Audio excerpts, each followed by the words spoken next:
Maraming salamat sa inyo. Paano yung naligtas yung pamilya ko? Tinawagan nila ako sa cellphone ni Diana, anak. Ipiniliwanag nila sa akin.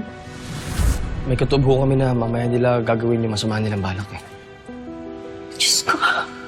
Pero, Aling Becca, uhulihin ho natin sila. Si Colonel Sarabia ho nagutos din ng interrupted operation. Sandali! Sandali! Paano mga apo ko? Matamay sila! Paano sila? Hindi po. Doon po muna sila titira sa kondo ko. Kasama po si Diana. Nailabas na po namin siya sa ospital. Aling Becca, wag ko kayo mag-alala ha. Sisiguraduhin ho namin ligtas sila. Kaya pala may mga nagmamanman ng mga lalaki sa bahay natin. May masama pala silang plano. Sinabi na rin namin kay Colonel Sarabia na may bantay yung buhay mo rito.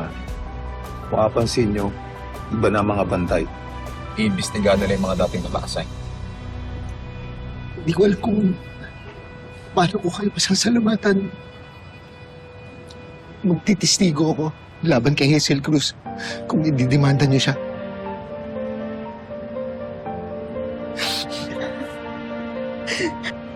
Jeffrey, ihingi mo ako ulit ng tawad sa nanay at tatay mo, ha? Sa nagawa kong kasalanan kay Colleen Cruz, lalo-lalo na kay Jessica.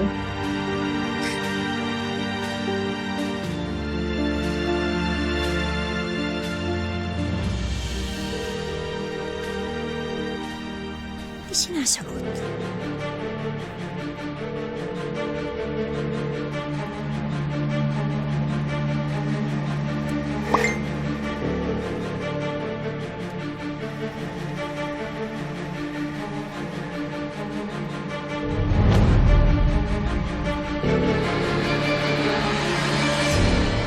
Nasabi ko na nga ba eh.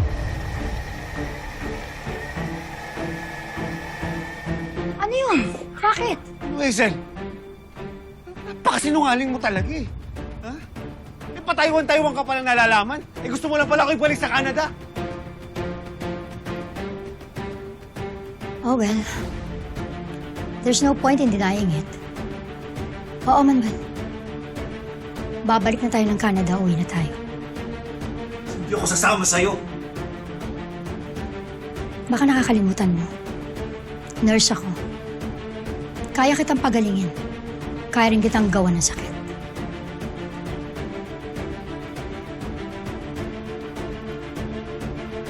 Gagawin ko ang lahat para mailusot ka sa airport. Kung kinakailangan mag-fabricate ako ng papers na nagsasabing kailangan kang operahan sa Canada, gagawin ko. I'll sedate you. Para buong biyahe, tulog ka lang. Hindi ka makakontra. Itatago kita ulit, Manuel. Habang inaayos ko ang lahat. And this time, wala na makakita sa'yo.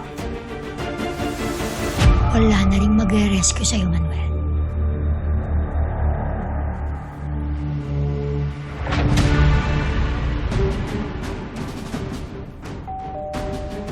Meron. Sila. Bukas po yan! Pasok kayo!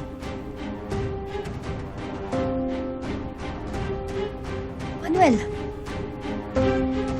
Magandang araw po. Nandito po kami para kay Mrs. Hazel Cruz. Ano pong kailangan nyo sa asawa mo? Iimbitahan po sana namin siya sa presinto. Bakit po?